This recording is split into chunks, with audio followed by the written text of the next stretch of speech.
กล่องเลยเนาะไปฟังผลงานเพลงนี้พร้อมกันเลย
ก็ต้องทำใจอดทนหลักกวดมือถือไอแซดหาอยู่หลายคนที่ไออยู่ดนย้อนค่าลิ้นกินซุ่มแซวบัดใดน้องแล้วเป็นยังคือเฮ็ดจังสิคำว่าฮักดีไอเอาไปไว้ใส่เห็นไอได้เปรียบอย่าเหยียบกันลงคักลายให้เกียรติกันไว้แม่เด้ออย่าท้อ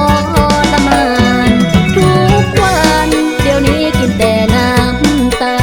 คิดอยากเลิกลากะยานเจ้าของเป็นทางอดเด้อใจเด้ออย่าเพ้อบอกเลิกครึ่งทาง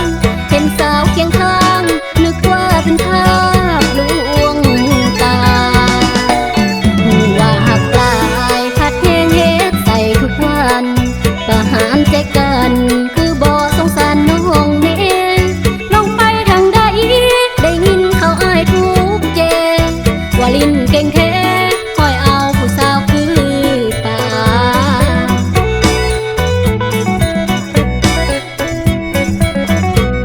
เหลือใจน้ำตาน้องน่ะเหลือใจน้ำตาน้องน่ะวาสนาเฮาบ่คือมีคนหักก็ถือคนเจ้าสู้เกี่ยวต่ออ้อยแต่ผู้สาวเอาไรเอาคันบ่สงสารลิ้นให้มันสุดๆเลยอายเดี๋ยวนี้ทำใจปล่อยวางแล้วเดี๋ยวนี้ทำใจ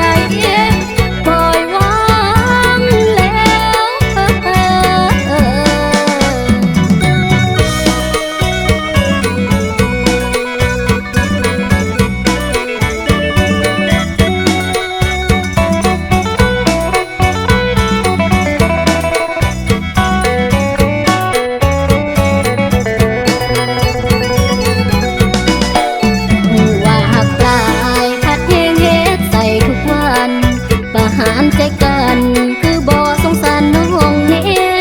น้องไปทางใดได้ยินเขาอ้ายทุกเจว่าลิ้นเก่งแท้คอยเอาผู้สาวคือป่า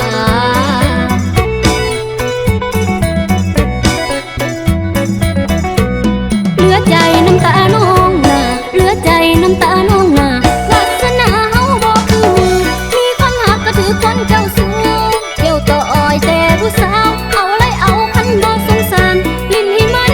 สุดๆเลยอายเดี๋ยวนี้ทำใจปล่อยวางแล้วเดี๋ยวนี้ทำใจปล่อยวางแล้วขอ